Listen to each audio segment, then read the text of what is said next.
During the Second World War, extremely dangerous and strange objects were created, many of which remained classified for decades after the end of the conflict. From experiments driven directly by Hitler to secret programs that pushed science beyond any ethical limit, these 20 objects reflect one of the darkest stages of technological development. Some of these artifacts were designed to cause terror. Others sought to control mined territories or dominate aerial and naval combat. Some were so destructive that had they been used on a large scale, they could have altered the course of the war. Today we review the most dangerous objects created by Nazi Germany, artifacts that truly existed, and that show just how far the obsession with military superiority and total control went. The Calgarette was an artillery piece conceived for a specific problem, breaking fortifications when normal artillery could not reach them or could not open reliable breaches. Rheinmetall developed it between 1937 and 1940 as a self-propelled siege mortar, a rare category even during the Second World War, because it combined the power of a siege weapon with the limited mobility of a self-propelled vehicle. Its central feature was its caliber. The best-known model, the Gerät 040, mounted a 600mm mortar. Later there was the Gerät 041 with a 540mm or 540cm barrel and greater range. In practice, this meant gigantic ammunition. Projectiles of up to 2,170 kilograms are cited for the heaviest rounds and others around 1,250 kilograms to maximize range. This range of projectiles reflects the weapon's technical dilemma. The heavier the projectile, the more devastating the impact. But the shorter the range and the slower the entire firing and reloading cycle. The Calgarette was not a direct fire cannon, but a mortar. It operated with high elevation angles, around 55 degrees to 70 degrees, favoring curved trajectories to drop shells onto protected targets. Even so, its effectiveness depended on careful preparation. The rate of fire was extremely low, on the order of 1 shot every 10 minutes. And this is no minor detail. Each shot involved moving and securing a multi-ton shell, coordinating firing calculations and managing recoil and mechanical stresses. As a system, the Calgarette was accompanied by its own technical caravan. To operate, it required auxiliary vehicles and specific equipment, from ammunition transports to cranes for handling projectiles, in addition to service personnel. In numbers, the cited crew reaches 21 men, including driver, commander, and gunners, which already suggests that it was not a battery weapon. It was an entire detachment built around a single piece. Its mobility existed, but was limited. It was an enormous machine, weighing over 120 tons, with low speeds and short operational range compared to tactical vehicles. For strategic movements, it relied heavily on rail transport and prior planning. This explains its use, not to accompany fast offensives, but for operations where the objective justified the deployment. In combat, it is associated with sieges and bombardments against fortified positions, where its demolition power made sense despite all its restrictions. The Calgarette leaves a technical and military lesson. When a weapon is designed to overcome a physical limit, in this case the concrete and steel of fortifications, the cost is usually a system that is heavy, slow, and logistically fragile. Even so, within its window of use, it was exactly what it was meant to be, a specialized tool to destroy what seemed indestructible. Flamethrower 41, the infantry flamethrower and close-quarters combat.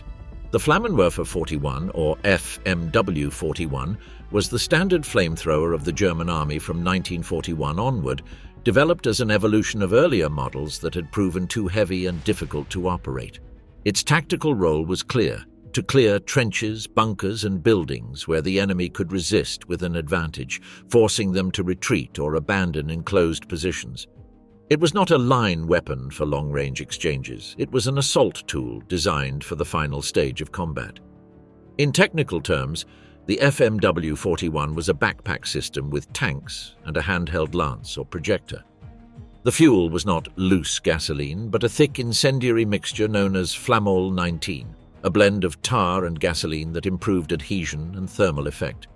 Propulsion was achieved using pressurized gas, although according to some historians, nitrogen may also have been used, pushing the mixture through the hose to the projector, where it was ignited to form the jet.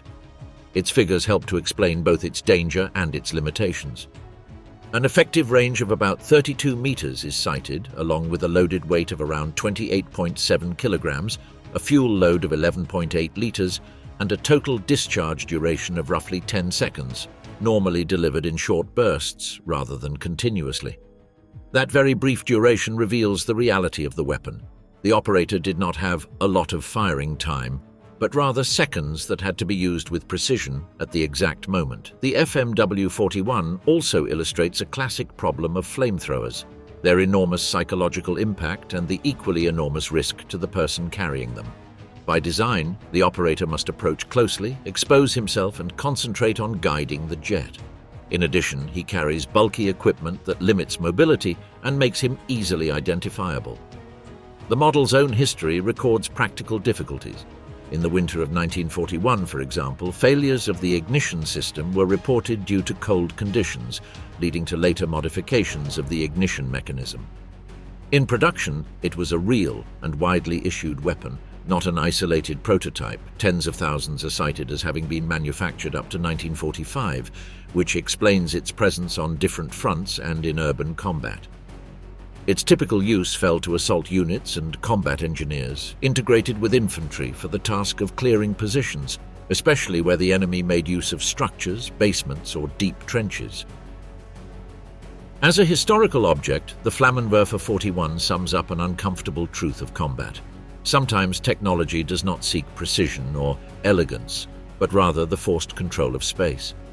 In that sense, the weapon was dangerous both for what it did technically, projecting fire at short range, and for what it demanded tactically, getting close enough that the battle ceased to be at a distance and became a lethal close-quarters fight. Enigma machine, the cipher that made war invisible over radio.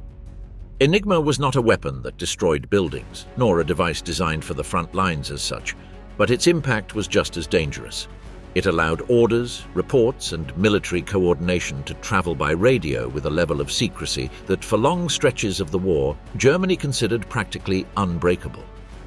It was used extensively across the different branches of the German armed forces, precisely because it offered a silent strategic advantage, moving armies, fleets, and supplies without the enemy understanding the message. Its operation was electromechanical.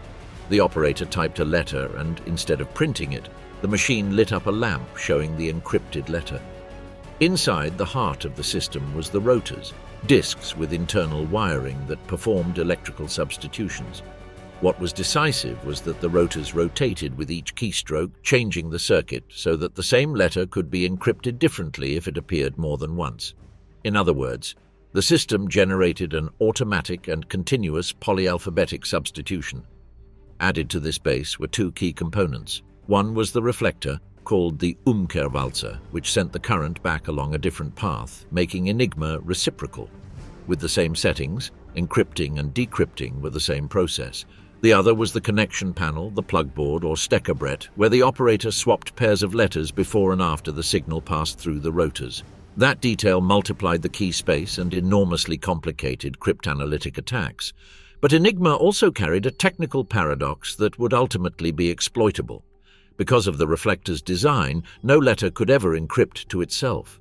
That property, which may seem trivial, was a mathematical constraint that reduced possibilities and could become a clue when combined with human errors or predictable messages. And here lies the most important factor in its history. Enigma was not just a machine. It was a system of procedures. It depended on selecting rotors, arranging their order, setting initial positions, and applying daily keys with discipline. When that discipline failed and repeated phrases, standardized formats, or habitual communication patterns were used, the cipher weakened. From an operational point of view, Enigma's danger was that it turned radio warfare into a war of shadows. Convoys, submarines, interceptions, air attacks, troop movements, everything could be coordinated at a distance with enormous confidence in secrecy. And when that secrecy began to break, the weapon changed its nature. What once protected began to betray. Enigma remains one of the most unsettling objects of the 20th century because it shows that in total war, information can kill just as surely as gunpowder. V1/Fieseler. On 103, the flying bomb and automated terror. The V1 was one of those weapons that alter the civilian experience of war. It did not need a crew, it did not seek dogfights, it did not depend on a bomber that could be shot down along the way. It was, in essence, a primitive cruise missile launched in series to punish cities and wear down morale. The Allies nicknamed it the buzz bomb, or doodle bug, because of its sound, and that sound, composed of a metallic, repetitive hum, ended up being part of the fear. People learned that when the engine fell silent, the fall was coming. Technically, the V1 was a small unmanned aircraft powered by an Argus 109-014 pulse jet engine. This type of propulsion, simpler than a turbojet, generated pulsed thrust, hence the characteristic sound. The explosive payload was enormous for the size of the device. A warhead of approximately 850 kilograms is described. Guidance was not by target seeking, but by an autopilot that maintained course and flight parameters. In practice, accuracy was limited, but the concept was not surgical. It was statistical. The numbers show why it became a defensive problem, a cited maximum speed of around 645 kilometers per hour and a typical range close to 240 kilometers. This required layered defense, fighters to intercept, anti-aircraft artillery, tethered balloons, and attacks on launch sites. Even so, the logic of the V1 was saturation. Even if some were shot down, others would get through. And each impact was devastating because of the size of the payload. The launch method was also part of its technical identity. Although there were V1s air-launched, most were catapulted from specially built ramps, turning occupied territory into a network of infrastructure for bombing. That in turn meant the war was also waged against the launch factory. Intelligence, bombing of ramps, and pursuit of mobile teams. Its history has a dark dimension that cannot be separated from the object. The Imperial War Museums emphasize that alongside the victims of the attacks, there are forgotten victims. People forced to manufacture these weapons under the Nazi exploitation system. The V1 was terror by design in its destination and violence by design in its origin. As a technology, the V1 is dangerous for what it inaugurates: repeatable, impersonal, industrial attack. It is not a pilot making decisions, it is a machine following a simple program. And the idea that a city could be struck by objects arriving on their own, in series, was a direct precursor to the missile world that would follow. Zyklon B, an industrial fumigant turned into an instrument of extermination. Zyklon B did not originate as a weapon of war in the classical sense. It was a pesticide/fumigant based on hydrogen cyanide, or HCN, used for disinfection and pest control. Lice in clothing, fumigation of rail cars, warehouses, ships and barracks. Its danger, however, was permanently marked by the way the Nazi regime incorporated it into the system of mass murder in extermination camps, especially from 1942 onward. The technical key to Zyklon B was its form of presentation. Instead of transporting the gas itself, which was very difficult to handle due to its high volatility, the HCN was packaged in sealed cans together with a carrier or adsorbent material, such as diatomaceous earth or other substrates, that retained the compound and released it when exposed to air. In addition, Degesh, the company associated with the product, incorporated a warning irritant intended to alert users to danger during fumigations, and that layer of safety was part of the product's civilian design. This technical detail is important because it shows why Zyklon B was so lethal in enclosed spaces. Once the container was opened, the HCN detached from the carrier and dispersed rapidly. Hydrogen cyanide acts by interfering with vital processes in the body, and its toxicity is high. For that reason, even in sanitary uses, application required sealed spaces and strict protocols. In the fumigation system, the normal procedure included sealing the space, controlled release, waiting, and subsequent ventilation. It was precisely this cycle that Nazism criminally adapted. In the camps, Zyklon B was used as a means of killing. This statement is not interpretative. It is documented by memorial institutions and museums and forms part of the historical evidence of the Holocaust. The atrocity did not lie in a ballistic innovation, but in the conversion of an industrial product into a bureaucratic tool of death: supply, storage, internal distribution, and a repeatable procedure. Part of what is unsettling about this object is its administrative appearance: cans, labels, inventories, orders.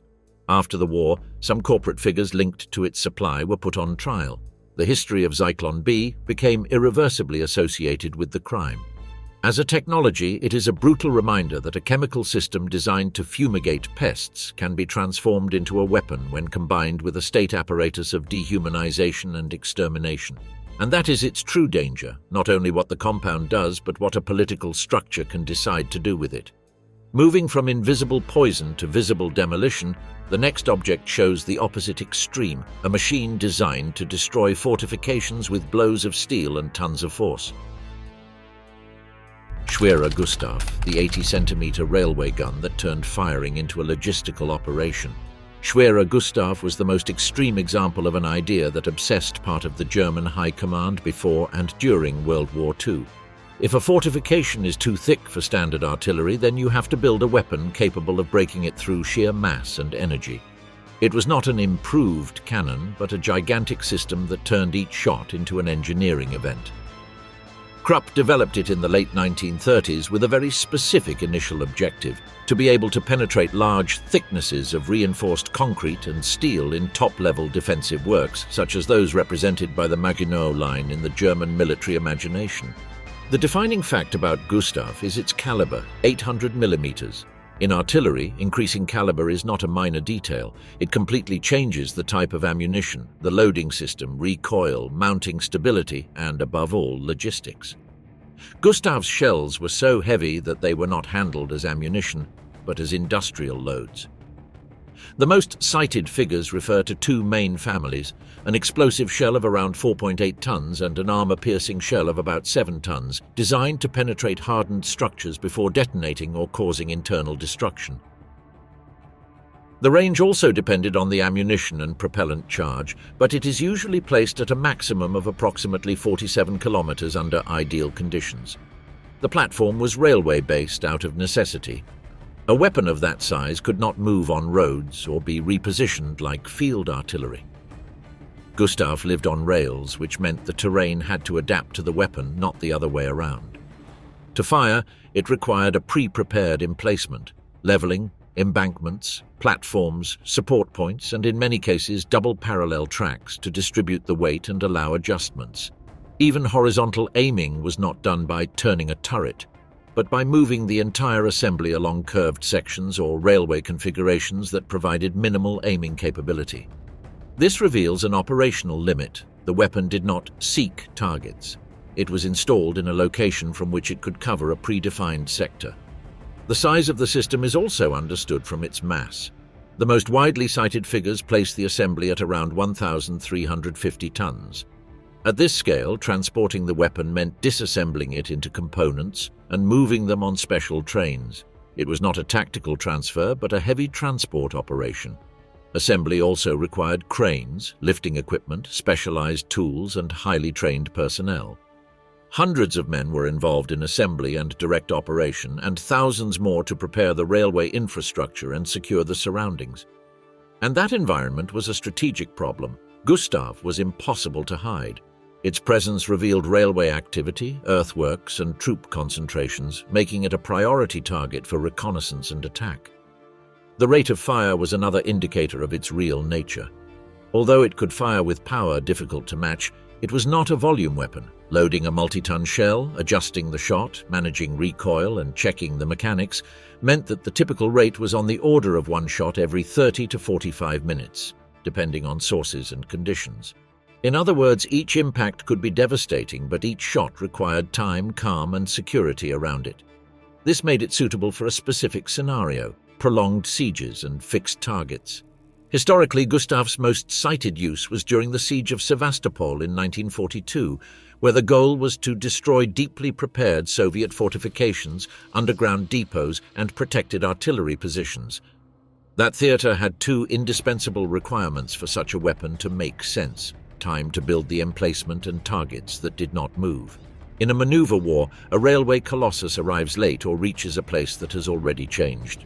In a siege, however, the target remains, and then the weapon can play the role it was created for, demolishing what seemed designed to resist. But even in its natural habitat, Gustav showed the paradox of superweapons. It was capable of enormous concentrated power but absorbed enormous resources: tracks, anti-aircraft protection, camouflage, maintenance, ammunition trains, workshops. A system like this is not justified by its raw power alone, but by whether that power produces a strategic result that could not be achieved otherwise. And by 1942 to 1944, the war was already shifting toward a combination of aviation, more flexible artillery, logistical interdiction, and mobility. In that context, Gustav was impressive, but it was also a statement. Germany was still betting on solving military problems with industrial magnitude, even though the battlefield was changing beneath its rails. V2/A4 rocket, the first operational ballistic missile. The V2 was a technological breakthrough in the middle of the war.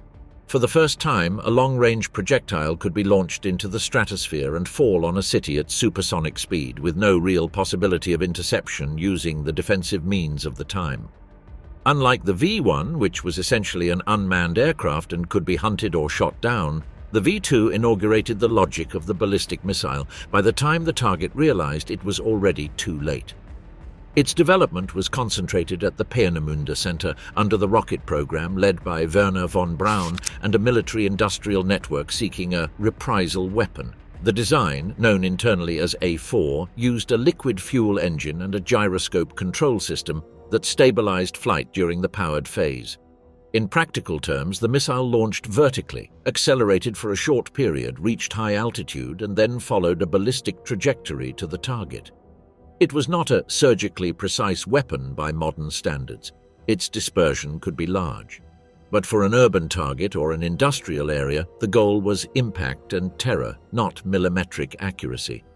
Technically, the most significant aspect of the V2 was not only its range, but the set of challenges it managed to solve for its time: aerodynamic stability, flight control, structures capable of withstanding vibration and thermal stresses, and a propulsion system with sufficient thrust to lift a considerable explosive payload. It also involved a complex logistical chain: fuel, oxidizer, transport, launch equipment, and specialized personnel. For this reason, the V2 was not a rocket you ignite and that's it. It was a complete system that required preparation, coordination, and relatively organized deployment points, although it sought mobility to avoid being destroyed at fixed sites. The history of the V2 is inseparably linked to its darker side.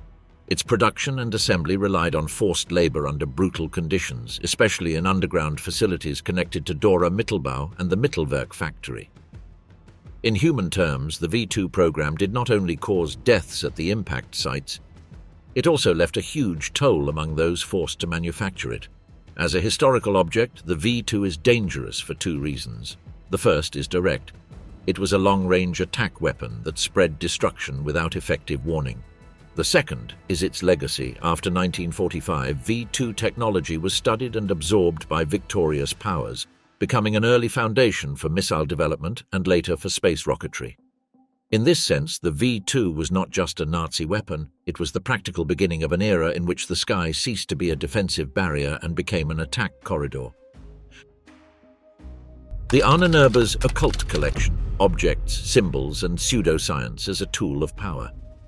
The Ahnenerbe, an organization associated with the SS, was not a laboratory for traditional weapons, but it gathered a set of objects, texts, and evidence that were dangerous in another way by constructing a narrative. Its project consisted of searching for, collecting, and reinterpreting archaeological remains, manuscripts, traditions, and symbols to support a central idea of Nazism: Aryan superiority as a historical destiny. Within that framework, the collection of esoteric and occultist materials was not an eccentric hobby, but an instrument of ideological legitimation. The danger of this collection does not lie in a book casting a spell, but in the fact that certain objects and stories were used as visual and intellectual support for a policy of domination. Runes, Germanic symbols, supposed ancestral relics, historical maps rewritten, mythical genealogies, and forcibly interpreted texts fed an aesthetic of power, a world where violence was presented as the restoration of a natural order. The Ahnenerbe, under the auspices of the SS, attempted to dress up what in many cases was propaganda, deliberate bias, or outright invention as scientific research. In practice, its collection functioned as a system: archives, files, photographs, reports, and libraries. In other words, bureaucracy applied to the construction of a myth. This structure allowed for the production of content for internal training, speeches, exhibitions, and materials that reinforced SS identity. In a regime that needed cohesion and obedience, symbols and the aura of a historical mission helped turn ideology into something emotionally more powerful: belonging, destiny, purity, enemy. Another essential component was looting. In occupied territories, Nazism confiscated private collections, libraries, cultural artifacts, and religious or historical objects. Part of this material ended up integrated into or connected with research and propaganda circuits. Cultural appropriation was not secondary. It served to erase other identities while simultaneously feeding the regime's own narrative. The Ahnenerbe is also linked to SS apparatus crimes, including practices and projects that openly crossed ethical lines. That is why talking about its occultist collection as a curiosity misses the point. The dangerous aspect was its function, producing a parallel reality where racial hierarchy and violent expansion seemed inevitable or even virtuous. As a historical object, this collection demonstrates that the technology of power is not always metallic. Sometimes it is documents, symbols, and academic narratives that prepare the moral ground for the inhuman to appear logical, and when that happens, the most dangerous objects are not those that explode, they are those that convince. Tabun nerve agent, GA, the chemical leap that opened an era. Tabun was the first nerve agent identified as a modern chemical weapon, discovered in Nazi Germany in 1936 by the chemist Gerhard Schrader while researching organophosphate compounds for initially civilian purposes, mainly related to their use as pesticides. From that discovery onward, the regime incorporated it into a chemical warfare program that sought a qualitative advantage, a toxin capable of incapacitating or killing in very small quantities with rapid effects that were difficult to manage on the battlefield.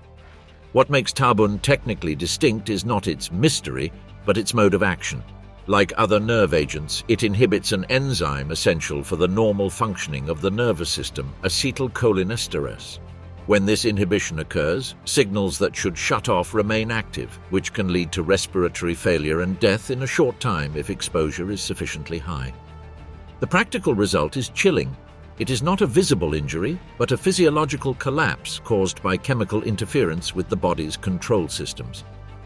From a historical perspective, Tabun was produced and stockpiled by Germany during the war, but it was not used on a massive scale in combat. The most commonly cited explanation is strategic: fear of Allied chemical retaliation and of an uncontrollable escalation. That decision reveals something important. Even within a brutal war, chemical warfare functioned as a threshold because it could turn entire fronts into contaminated zones, overwhelm medical services, and destabilize logistics as a whole. A key aspect of Tabun is its place in the post-war world. After 1945, the existence of such agents accelerated the consolidation of international frameworks to prohibit them. Today, Tabun is listed among examples of chemical agents whose possession and production are prohibited and strictly regulated by the Chemical Weapons Convention, under the supervision of the OPCW. In contemporary terms, Tabun is the model of a highest category weapon, a toxin with extremely limited legitimate applications, whose primary value is military and which is therefore subject to the most severe restrictions.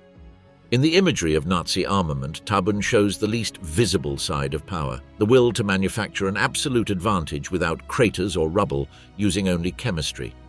And although its mass deployment did not occur, its development was enough to change history. It inaugurated the era of nerve agents as a strategic threat and forced the world to build a legal and scientific language to prevent its repetition.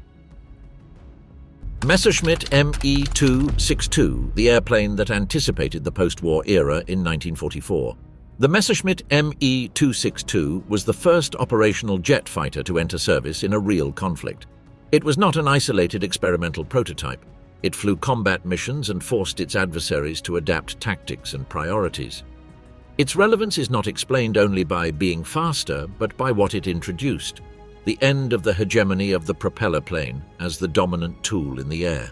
Its technical core consisted of two Junkers Jumo 004 turbojets, first-generation engines with enough thrust to take the aircraft to speeds far higher than piston-driven Allied fighters. One figure that summarizes it well: maximum speeds of around 870 kilometers per hour are cited, with a speed advantage that once in flight allowed pilots to choose when to enter and when to exit combat. In bomber interception, that difference turned into lethality. The Me 262 could approach quickly, execute an attack pass, and break off before the escort reacted effectively. The armament was designed with the same criterion: bring down heavy bombers with few hits.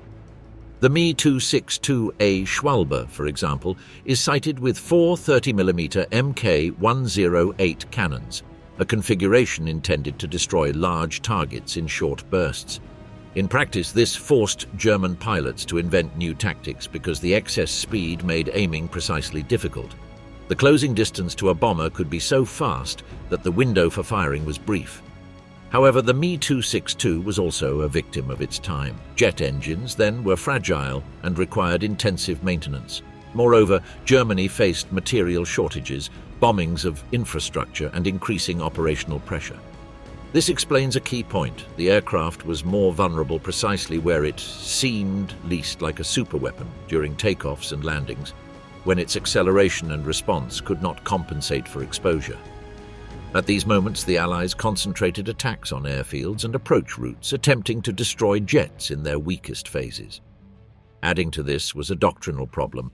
The Me 262 was partially pushed into fighter-bomber roles in certain variants and decisions, which dispersed its impact as a pure interceptor. Even so, its legacy is indisputable. The Me 262 proved that a technological leap could change the battlefield faster than industry and strategy. It arrived late and in insufficient numbers, but it left a clear signal.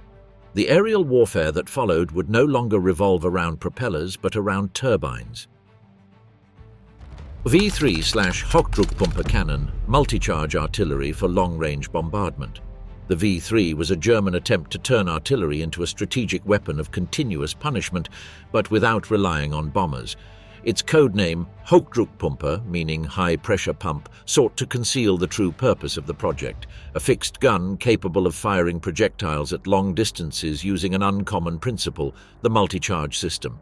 Unlike a classic cannon, where a single charge in the chamber propels the projectile, the V3 distributed small side charges along the barrel. The idea was that as the projectile advanced, those charges would ignite in sequence to continue accelerating it. In theory, this allowed very high velocities without relying on a gigantic chamber. The numbers explain why the V3 seemed like an engineering superweapon. It was designed with a barrel of about 130 meters, caliber 150 millimeters, and a theoretical maximum range close to 165 kilometers, with a projected muzzle velocity of approximately 1,500 meters per second and projectiles of around 140 kilograms. However, that same design imposed a fatal condition: the weapon was practically immobile. Its elevation and orientation were fixed, which required it to be built already aimed at the target, as if it were part of the terrain. That is why the central plan relied on an underground complex in northern France. The Mimoyex fortress, excavated beneath a hill in Crete and designed to house V3 batteries permanently aimed at London. It consisted of a network of tunnels, galleries, and inclined shafts that, in the final design, would hold multiple barrels and ammunition depots protected by enormous concrete slabs. The site was identified by the Allies within the framework of Operation Crossbow, the campaign against V-weapon sites, and suffered repeated bombings. The decisive blow came on July 6, 1944, when the RAF attacked Mimoyex with deep penetration tallboy bombs, causing collapses in galleries and shafts and preventing the site from being completed as an operational platform. In this way, the main V3 was neutralized before it could execute the sustained bombardment that was intended. Still, the program did not disappear completely. Reduced versions of the V3 were built and were used to bomb Luxembourg between December 1944 and February 1945, already as a late resource in a war that was closing in on Germany. The disturbing aspect of the V3 is not just its size. It is the logic. a weapon designed to fire hundreds of projectiles from a concrete building, as if the bombardment were a production line. And that idea connects directly with the next object, an explosive also designed to reduce human risk, but applied to the ground at street scale. Goliath Mine/SDKFZ-302/303, the cable-guided robot bomb. The Goliath was one of the earliest practical expressions of unmanned ground warfare, a small, disposable tracked vehicle designed to carry an explosive charge to a target and detonate it, controlled remotely by an operator. In German documentation recovered after the war, it is referred to as Leichter Ladungsträger Goliath, that is, light charge carrier Goliath, and its concept was straightforward: to replace suicidal assault with an object capable of advancing on its own. Technically, the Goliath was a compact tracked chassis with very thin armor, around 5 millimeters, and a typical explosive charge of 60 kilograms. Guidance was achieved via a cable that unwound from the vehicle itself. The operator carried a control box and directed its movement until positioning it, then triggered the detonation. This choice had advantages since it did not rely on radio and therefore suffered less interference, but at the same time it made the system vulnerable. If the cable was cut by fire or debris, the vehicle became useless. There were two main families. The SDKFZ-302 was electric, powered by two motors, while the SDKFZ-303 switched to a gasoline engine to reduce costs and simplify production. In terms of numbers, the Goliath was small but not light, around 370 kilograms, with an approximate speed of 6 kilometers per hour and a controllable range that could reach 1.5 kilometers on roads and about 0.75 kilometers off-road, depending on terrain. Its real usefulness lay in very specific scenarios: breaching a barricade, destroying a machine gun nest, blowing up an anti-tank obstacle, attacking an immobilized vehicle, or clearing a strongpoint in urban combat without exposing a sapper carrying explosives by hand. But its effectiveness was tied to real-world friction: mud, ditches, rubble, slopes, and the fact that a slow, visible object can be destroyed with relatively simple weapons if detected in time. Even so, the Goliath is a key historical object because it reveals a shift in mindset. The explosion ceases to be carried by a soldier and is instead carried by a machine. Even with its limitations, it is a direct predecessor of the modern principle of unmanned demolition vehicles, putting metal between the operator and the risk. Fritz X guided bomb/Ruhrstahl SD-1400X, precision against armored ships. The Fritz X was one of those weapons that changed the type of war without changing its scale. It did not seek to bomb harder, but to bomb better, to strike a vital point on an armored ship from altitude with a munition capable of penetrating decks and internal protection. For this reason, it is often considered one of the first precision-guided weapons used in real combat during the Second World War. Its origin is tied to a classic limitation of naval warfare. Battleships and heavy cruisers could withstand near misses or fragmentation, but remained vulnerable if a bomb truly got through. The Fritz X was based on a heavy armor-piercing bomb, the PC-1400, to which a kit was added that transformed it: control surfaces on the tail, a radio receiver, and an operator-guided navigation system. Instead of falling like a stone, it could correct its trajectory during descent. The method of employment was demanding. The bomb was released from great altitude, and once released, the operator had to keep it in sight and guide it using a transmitter, adjusting its fall to align it with the target. It was not an autonomous missile, it was a guided gliding munition, dependent on visibility, training, and calm under fire. This dependence explains why its window of effectiveness was relatively narrow. The launching aircraft had to remain in a position that allowed continued guidance, exposing it to anti-aircraft defenses and fighters. In technical terms, the Fritz X was designed for penetration. The National Museum of the United States Air Force describes it as a 3,450-pound armor-piercing bomb equipped with radio control and aerodynamic surfaces, intended for heavily armored targets. It is also stated that when dropped from 20,000 feet, it could penetrate approximately 28 inches of armor, a figure that illustrates its reason for existence: to pierce protection that had previously made a ship a resistant target. Its historical impact is understood through concrete cases. The Fritz X is associated with attacks capable of crippling or sinking large warships, showing Allied navies that the era of approximate bombing was shifting into something else. If the attacker could maintain guidance, a single hit could change the balance of a naval operation. And as often happens with innovation, the response came quickly. Evasive maneuvers, smoke screens, air cover, and above all, efforts to interfere with or degrade the guidance link. The Fritz X was not the end of naval warfare, but it was an early warning. Precision could be as decisive as tonnage. From sky to ground, the next object shows an opposite logic, but one just as effective. A weapon that did not need to be smart, only reliable, quick to operate, and capable of serving more than one role. Flak 88mm/Flak 18/36/37/41, the cannon that dominated both air and ground. The 88 was not an experimental rarity.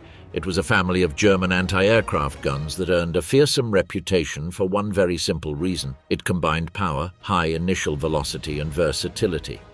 Designed as an anti-aircraft weapon, its performance also made it an effective cannon against ground targets, especially against armored vehicles and fortifications at long range. In its typical configuration, known as the Flak 36/37, the weapon fired the 88 by 571mm R cartridge with an initial velocity quoted around 840 meters per second and a practical rate of fire of 15 to 20 shots per minute. These numbers matter because they explain two things at once. Against aircraft, they allowed it to reach important operational altitudes with sustained fire volume. Against tanks, they provided a relatively flat trajectory, better accuracy, and penetration ability at distances where other weapons fell short. The mount was also key, a cruciform carriage that allowed for wide rotation and elevation, designed to follow aerial targets but useful for quickly reorienting the gun against ground threats. The crew was large, with some documents mentioning a crew of 10 indicating that it wasn't a light weapon, but a piece requiring coordination and service procedures. Its combat history helped solidify the legend.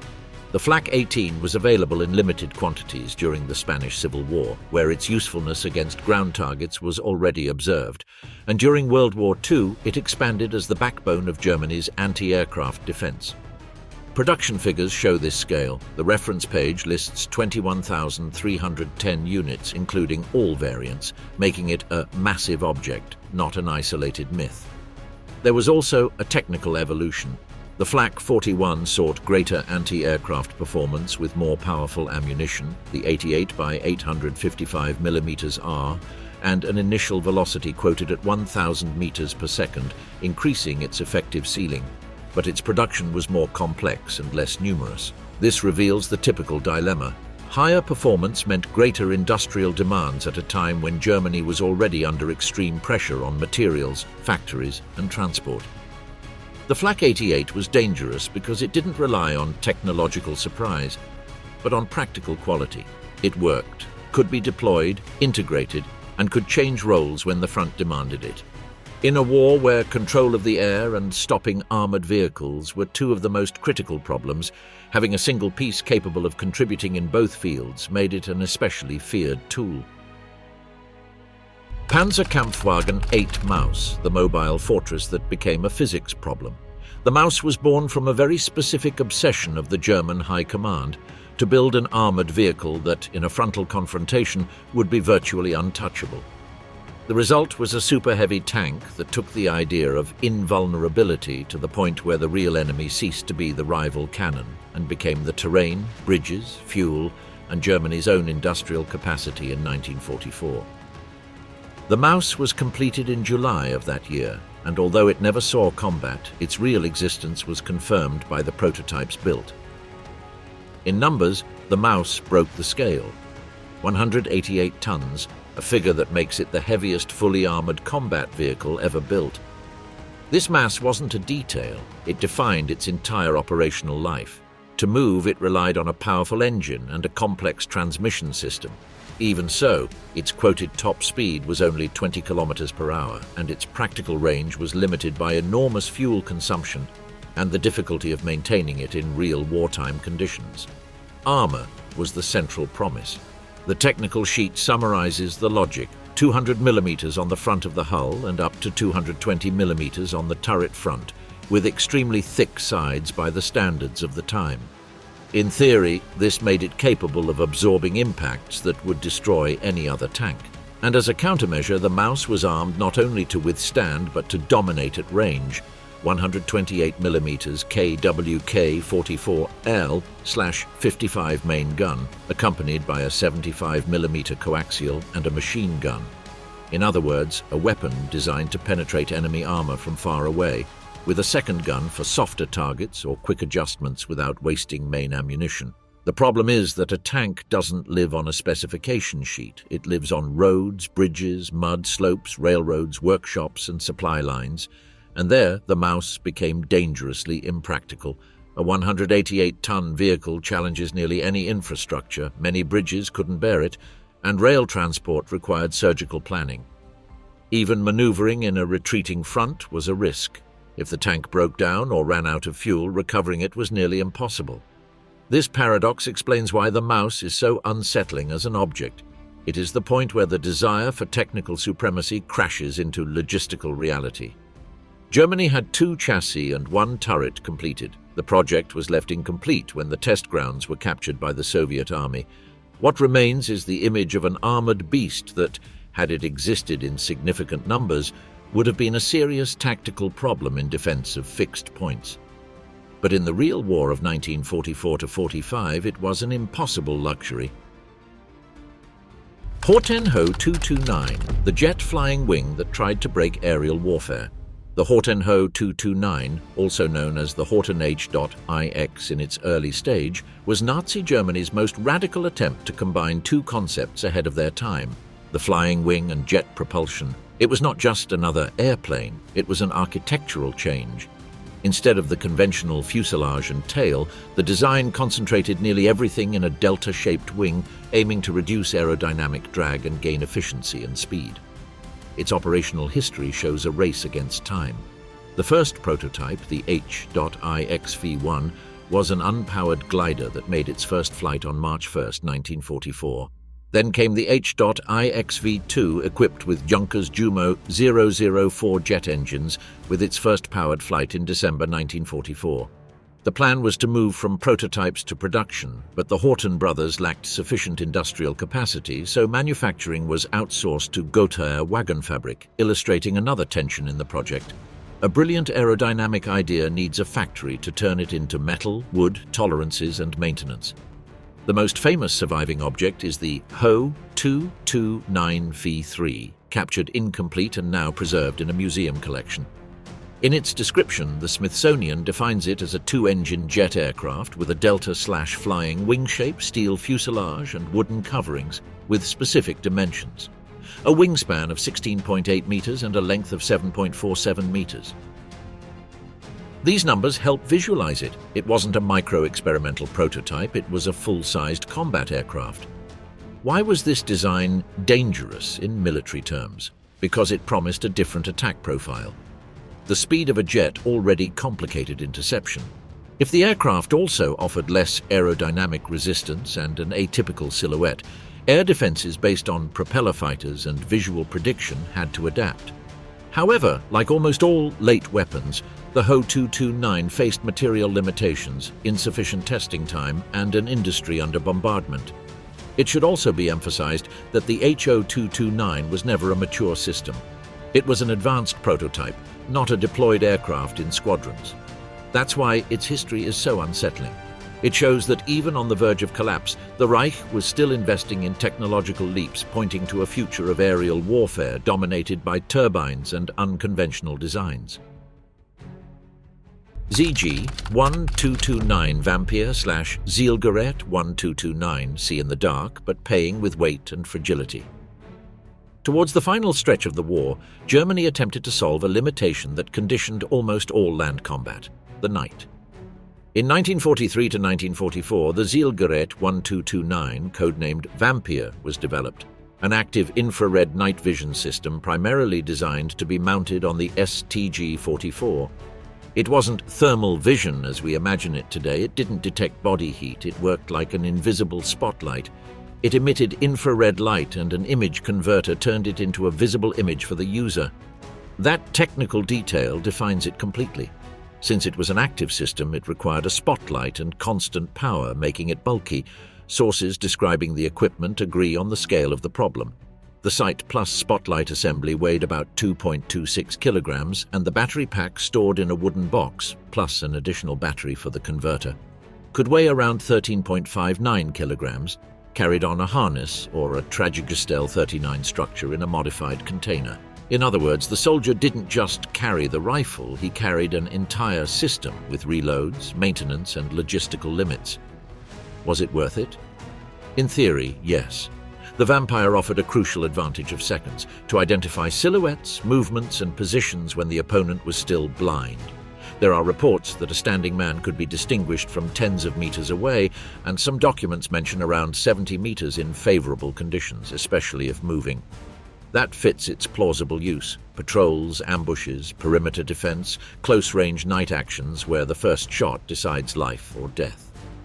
But the story of the Vampire is, above all, the story of its limitations. It was produced in small numbers, with post-war reports citing figures from 200 to 310 units, and arrived late, with combat deployments mentioned only in February 1945. Additionally, the technical texts note that the equipment was delicate and cumbersome, not suited for assault situations where the soldier needed to run, lie down, climb, or fight in narrow spaces. And even though the infrared light wasn't visible to the naked eye, the spotlight still imposed discipline. It was an advantage if the environment was controlled. It could become a burden if the unit lost mobility or if the battery logistics broke down. As an object, the Vampire is dangerous not for the direct damage it caused, but for the idea it introduced, the augmented soldier, who turns night into operational terrain. It's the prologue to a war where seeing first equals shooting first. And that very same logic, taken to the opposite extreme, explains the next artifact, a weapon that doesn't seek to see better, but to kill at inches, hidden in plain sight. Buckle pistol, the lethal miniature designed for the last second. Among the strangest objects of Nazi Germany, there is one that seems designed to betray intuition, a pistol hidden in a belt buckle. It is attributed to Louis Marquis and appears in collections and records as a rarity of covert weaponry, associated with intelligence environments or last resort use. The purpose was not to fight at a distance or offer firepower, but to allow a surprise shot when the bearer seemed unarmed or could no longer resort to a conventional weapon. The mechanism varied according to examples, but the logic was consistent. The buckle concealed short barrels and an internal firing system. By operating a safety or lever, a cover or front plate would fall away, exposing the barrels ready to fire. In one preserved piece described by a weapons museum, there is a configuration with twin barrels and a front plate that drops to reveal the set. In another auction description, a different variant appears, a compact block with 4 very short barrels hidden under a hinged cover. This diversity is part of the phenomenon. More than a standard mass model, it was a niche object produced in small quantities with various versions and prototypes. The caliber also changes according to the documented example. Configurations in .22 LR are mentioned, as well as versions attributed to 7.65mm cartridges, reinforcing the idea of an experimental family rather than uniform production. What does not change is the tactical consequence. Such a weapon demands extreme proximity. With barrels only a few centimeters long, its useful range is contact distance, or a few meters. It is not designed for calm aiming. It is designed for an instant, a struggle, a stop, an inspection, a feigned surrender, a situation where the first shot is the only one that matters. This is why its danger is psychological as much as physical. The buckle is an everyday object, associated with uniformity, discipline, and appearance. Turning it into a weapon breaks the visual contract of combat. The enemy can no longer trust what they see. It also reveals a mentality. When a regime invests in hidden weapons, it is accepting infiltration scenarios, executions, and close-quarters violence where discretion is worth more than firepower. It is worth stating clearly, this type of device is not an innocent, mechanical brilliance, but a symbol of dirty warfare and tactical desperation. Its history is now preserved mainly as a collector's rarity and evidence of how far the engineering of deception had gone. Werfer-Granate 28/28 cm Wurfkörper Spreng, the heavy rocket that turned transport boxes into launchers. Under the name Werfer-Granate 28 usually appears, in reality, a family of German rocket munitions of 28 centimeters used by Werfer troops, the rocket launchers, and by improvised or semi-standardized rocket artillery systems. Its most cited technical name is 28 centimeters Wurfkörper Spreng, literally explosive thrown projectile, a heavy rocket designed to hit at short range with a massive warhead, more like a demolition hammer than a precision weapon. The context of its appearance helps understand it. Germany had developed Nebeltruppen units, originally associated with smoke and, theoretically, chemical weapons, but that specialized in explosive ammunition and saturation during the war. In that world, the 28 centimeter Wurfkörper Spreng fit perfectly. It was a relatively slow rocket with a short range, but capable of demolishing walls, creating breaches, and crushing fortified positions with a violence that conventional artillery could not always concentrate so quickly. The numbers explain it without the need for adjectives. The complete rocket weighed around 82 kilograms and carried a 50-kilogram high-explosive warhead. For mental comparison, 50 kilograms of explosive payload in a single impact is an enormous amount for a tactical weapon. Its exit velocity is around 145 meters per second, and its maximum range is about 1,925 meters. In other words, it was not designed for long-range duels, but to support assaults, break through nearby defenses, or punish urban sectors and trench lines. The launcher most associated with it is the 28/32 centimeter Nebelwerfer 41, a 6-tube platform mounted on a 2-wheeled carriage with stabilizers for firing. That launcher had another characteristic that reveals the system's DNA. The same frame accepted both 28 centimeters and 32 centimeters rockets through adapter rails, showing a modular approach to heavy ammunition. The rockets were spin-stabilized and fired electrically. Their trail and the dust raised betrayed the position, forcing quick relocation to avoid counter-battery fire. But the most disturbing detail is that these rockets did not depend solely on a conventional launcher. They could also be fired from their packing boxes, which incorporated simple legs/supports to adjust the elevation. It's a brutally pragmatic idea. The packaging becomes part of the weapon. In practice, this allowed launching devices to be created in improvised positions or mounting rocket groups on wooden or metal frames. This logic reached its most famous form with the Wurfrahmen 40 frames installed on half-tracks like the SDK FZ251, nicknamed Stuka zu Fuß, or Stuka on foot, because they launched salvos of rockets with a highly visible moral and destructive effect.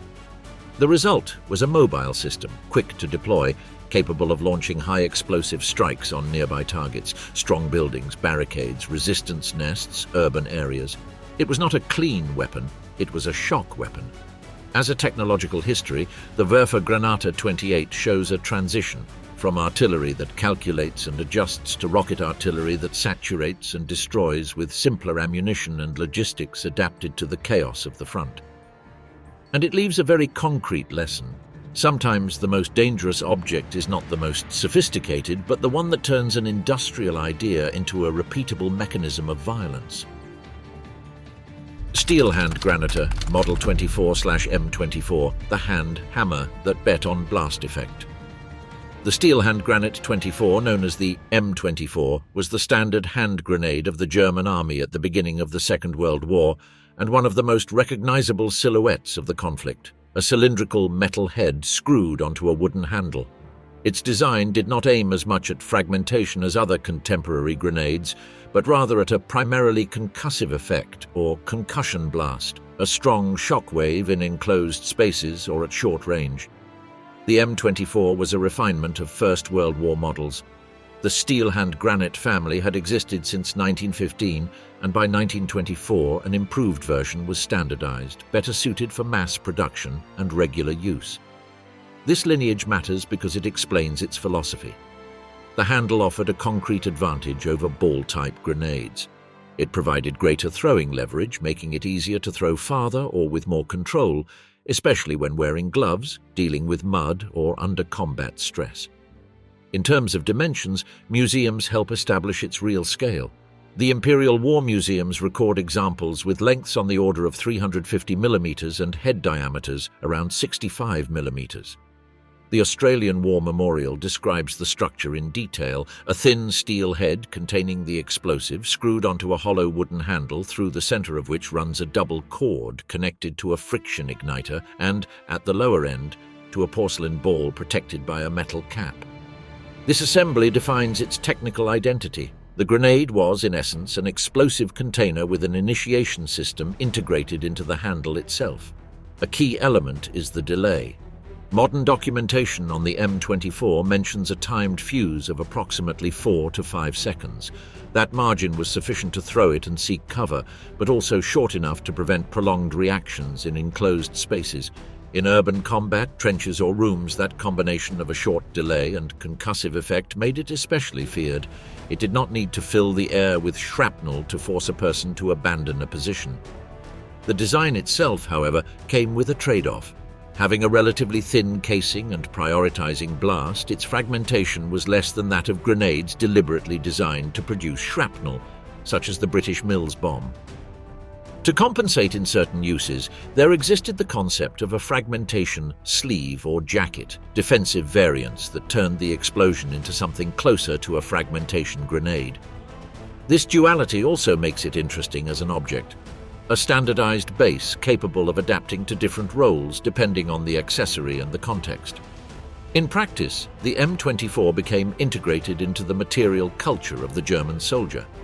It was carried hanging from equipment, stored in large quantities, and used both offensively and defensively. Its shape even had a psychological effect. The handle makes the act of throwing it seem more mechanical, almost like throwing a tool. And that visual normalization says a great deal about industrial war. When an explosive becomes an everyday tool, the mental threshold for violence drops.